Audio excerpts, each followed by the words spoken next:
God will not give anything that you cannot manage.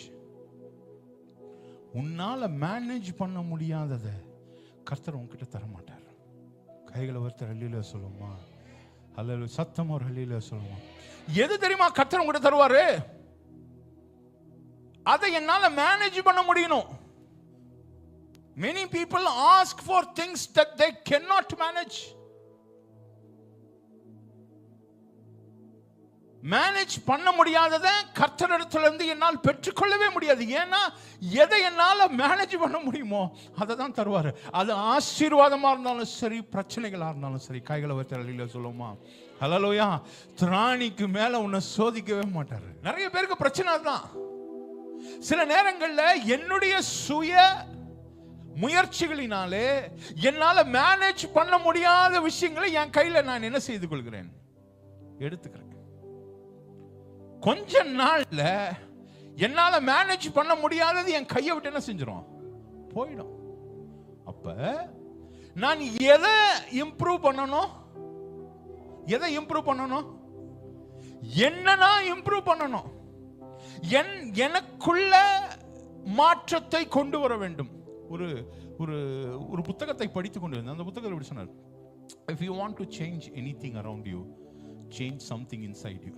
உன்னை சுத்தில எதையாவது மாற்றத்தை நீ கொண்டு வரணும்னு நீ நினைச்சினா முதல்ல சுத்தி மாற்றத்தை கொண்டு வராத, உனக்குள்ள நீ மாற்றத்தை கொண்டு வா. உனக்குள்ள மாற்றம் வந்தாதான் உன் சுத்தி இருக்கிறதுல மாற்றத்தை உன்னால பார்க்கவே முடியும்.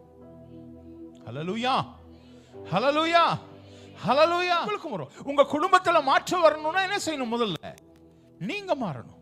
உங்க பிள்ளைகளுக்குள்ள மாற்றம் வரலன்னா நீங்க மாறணும். உங்க கம்பெனியில மாற்றம் வரணும்னா நீங்க மாறணும். நம்ம எல்லாருக்குமே 20 கிலோக்கு பிரியாணி சமைக்கணும்னு ஆசை. எத்தனை கிலோக்கு? என்னென்ன எக்ஸாம்பிள்லாம் சொல்ல வேண்டியிருக்கு பாருங்க. 20 கிலோல பிரியாணி செஞ்சு, பிரியாணிலாம் சூப்பராக சமைக்க தெரியும், பக்கா பிரியாணி சமைக்க தெரியும். 20 கிலோக்கு பிரியாணி சமைக்கணும், எல்லாருக்கும் கொடுக்கணும், சர்ச்சில் எல்லாருக்கும் சாப்பாடு போடணும்னு ஆசை. ஆனால் நான் வச்சிருக்கிற பாத்திரம் 5 கிலோ பாத்திரம். என் பாத்திரம் எத்தனை? 5 கிலோ பாத்திரம் தான். 5 கிலோ பாத்திரத்தில் நான் 20 கிலோக்குள்ள ரிசோர்ஸ் என்கிட்ட இருந்தாலும் என்னால் 20 கிலோக்கு சமைக்கவே முடியாது. ஹல்லேலூயா, ஹல்லேலூயா, ஹல்லேலூயா. என் கெப்பாசிட்டி எவ்வளவோ அதில் தான் என்னால் என்ன செய்ய முடியும்? சமைக்க முடியும். நான் யாரு? என்னுடைய தகுதியை நான் என்ன செய்யணும்? உங்க குடும்பத்துல மாற்றம் வரணும்னா என்ன செய்யணும்? முதல்ல நீங்க மாறணும். உங்க பிள்ளைகளுக்குள்ள மாற்றம் வரலன்னா நீங்க மாறணும். உங்க கம்பெனியில மாற்றம் வரணும்னா நீங்க மாறணும். உங்க வாழ்க்கையில மாற்றம் வரணுமா? உங்க வாழ்க்கையில தேவ கரம் பார்க்க வேண்டுமா? தேவன் உங்க வாழ்க்கையில பெரிய காரியத்தை செய்யணுமா? உங்க குடும்பத்தை மாத்தணுமா? இன்னைக்கு கடன் பிரச்சனைகளுக்காக நம்ம ஜெபம் பண்ணோம்ல.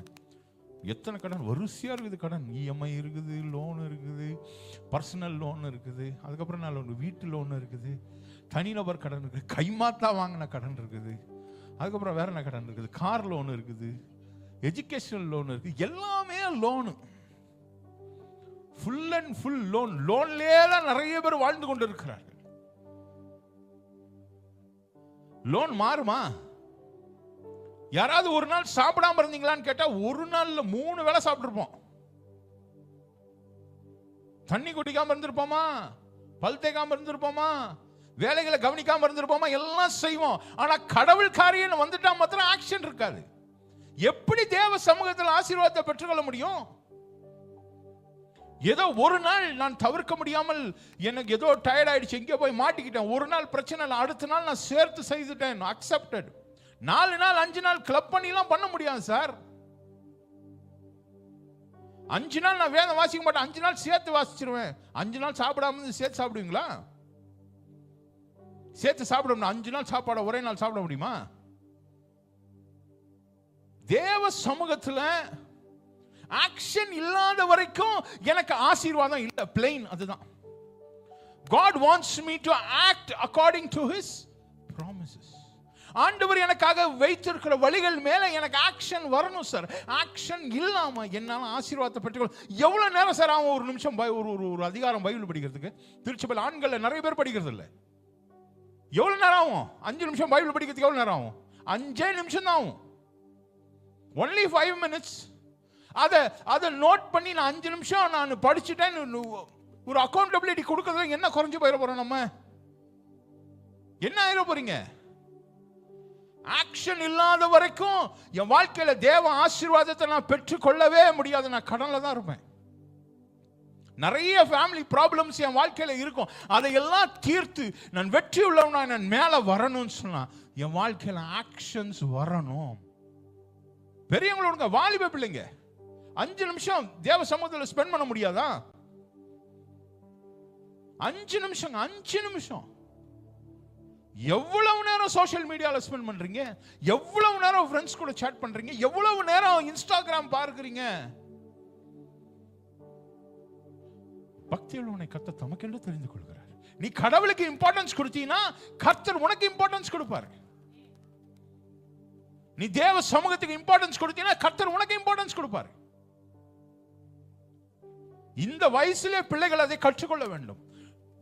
முக்கியத்துவம் ஆண்டவருக்கு தான். நான் கேட்கிறேன், தானியேலுக்கு அவன் வாலிபனாக இருக்கும் பொழுது அவனை சிறைப்பிடித்துக் கொண்டு போய் நேபுகாத்நேச்சாருடைய அரண்மனையில கொடுத்து எல்லாத்தையும் சாப்பிட சொன்னாங்க. ஆனா அவன் சாப்பிடல. ஏன் சாப்பிடல? சிறு வயதிலிருந்தே அவனை பழக்குவித்தார்கள். ஐயா, எனக்கு அருமையான தேவ ஜனமே, சின்ன வயசுல இருந்து பழக்க வச்சிருக்கிறாங்க. நீ இதை சாப்பிடக்கூடாது, நீ இதை செய்யக்கூடாது. 80 வயசா இருக்கும் போது 3 வேளை ஜெபம் பண்றான். எங்க வந்துச்சு பழக்கம்? எங்க வந்துச்சு? சின்ன பிள்ளையில இருந்து வந்தது. அருமையான தேவ ஜனமே, you have to step, you have to work on yourself. தேவ சமூகத்தில் எனக்குள்ள நான் ஒர்க் பண்ணணும். நம்ம எல்லாரும் சேர்ந்து ஒர்க் பண்ணணும். நம்மளுடைய தீய குணங்கள், நம்மளுடைய பிரச்சனைகள், என்னை பின்னால இழுக்கிற எல்லாவற்றையும் நான் உதறி தள்ளிவிட்டு விசுவாசத்தை தோக்குகிறவரை பார்த்து நான் பொறுமையோடே ஓடணும்.